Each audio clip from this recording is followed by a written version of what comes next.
วันนี้พามาชม BMW นะครับ S1000 S1000 R เดี่ยวนะครับ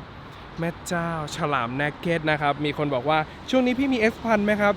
Double R ไม่มี XR ก็ไม่มีแต่ R เดี่ยวมีดูราคานะครับราคาหน้าร้าน 459,000 บาทนะครับบอกได้เลยว่า S1000 ตอนนี้มาดูหน้าร้านถูกใจราคาคุยได้เยอะ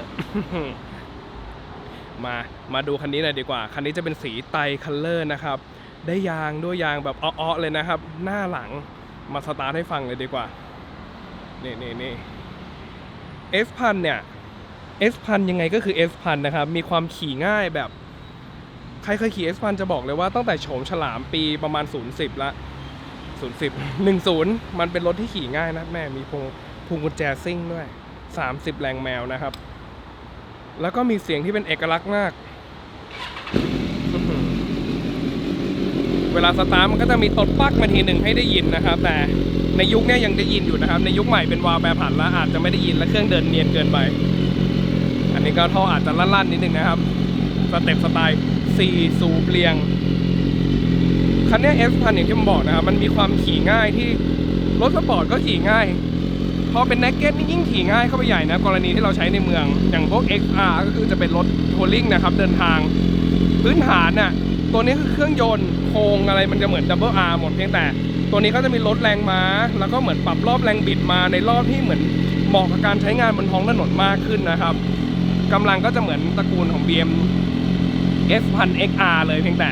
ถ้านั่งจะต่างกันออกไป Double R คือสายสนามสายหมอบนะครับอารมณ์เหมือน R1 ที่เนี่ยเป็นรถเลสซิ่งนะครับพอดีไม่มี S1000 Double R ให้ชมนี่คือรถเลสซิ่งนั่นคือหรือว่าง่ายคือ Double R นะครับแล้วพอมาเป็น R เดี่ยวเขาก็ปรับเป็นท่านั่งของ Naked XR ก็เป็นทางเขาเรียกว่าเดินทางไกลสายทัวริงจ๋านะครับแต่ตอนนี้ยังคงมีความที่ผมว่าฟิลบางคนบอกว่าเหมือนพวก Z1000 เหมือน GSX R1000 เหมือน GSX S1000 ไหมผมว่าเหมือน BM เขายังมีความเบสออนเป็นคนยุโรปหรือเปล่าตัวนี้จะมีความรู้สึกว่าแฮนด์ไม่รู้นะเดี๋ยวดับเครื่องกันดีกว่าดูหูตัวแฮนด์อาจจะเอื้อมหน้าไปนิดนึงใครผ่านเข้ามาลองมาคอมได้ฟีลลิ่งกันถ้านั่งเนี่ยมันจะไม่เหมือนพวกตระกูล Z1000 นะครับจะมีการเอื้อมไปข้างหน้าอารมณ์มันขับรถสปอร์ตหน่อยๆมีความหมอบนิดนึงนะครับแต่โอเคไม่ได้หมอบเหมือนสไตล์พวก Double R นะครับแต่คาแรคเตอร์ของเครื่องเสียงอะไรใช้คำว่ามันคือฉลามอะ S1000 ยังไงก็คือ S1000 นะครับแล้วก็มีไฟหน้าที่แบบตาใหญ่ตาเล็กนะครับมีความลำเอียงนิดนึง แม่คันนี้ก็ได้ชิล MRA นะครับแล้วก็ผมขอไม่ชมหน่อยดีกว่าว่าส่วนสูงผมประมาณไหนนะครับผมอาจจะพูดไม่ได้นะพอดีไมค์มันอยู่ด้านหลัง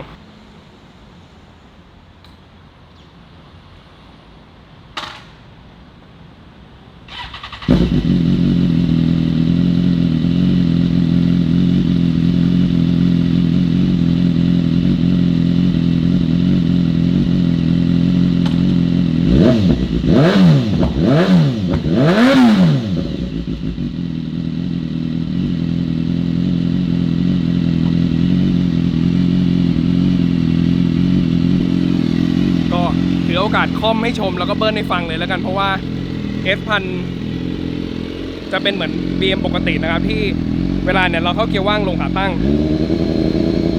เร่งได้แค่ 2,500 รอบนะครับมันจะเร่งได้ไม่เยอะต้องขึ้นขาตั้งเข้าเกียร์1ถึง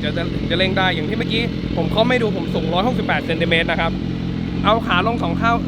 อุ้มเท้าถึงถือว่าไม่สูงมากนะครับแล้วก็สไลด์ก้นช่วยนิดนึงเอาขาขวาขึ้นมาแตะเบรกขาซ้ายนี่ส้นเท้าถึงแบบสบายแบบไม่ได้รู้สึกว่าต้องสไลด์หนักนะครับ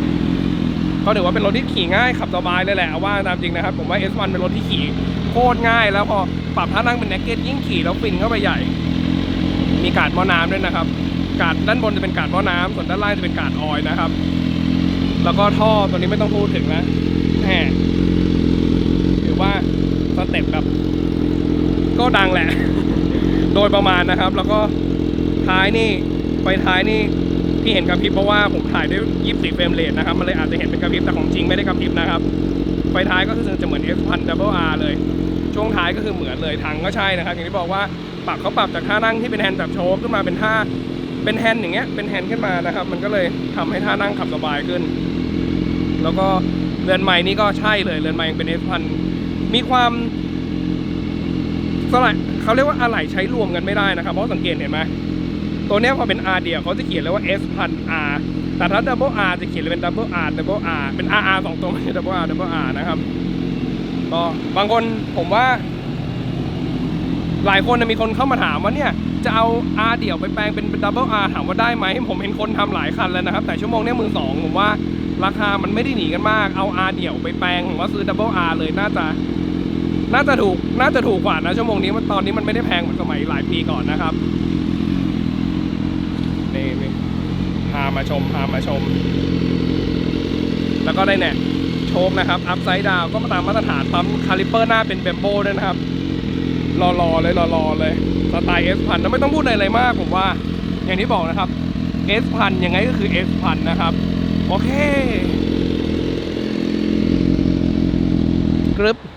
วันนี้เรื่องราวโดยประมาณแล้วกันพามาชม S1000R เดี่ยวนะครับหลายคนบอกอยากดู S1000 ไม่อยากดู S1000 ตอนนี้ไม่มีเลยมีแต่ R เดี่ยวนะไม่มี Double R นะครับตอนนี้ถ้าพูดถึง S1000 เนี่ยมันจะมีหลายตัวมากโอเค Double R R เดี่ยว XR นอกจาก BM ไม่พอยังมีนี่อีก Suzuki GSX S1000 นะครับอันนี้ก็ S1000 เหมือนกัน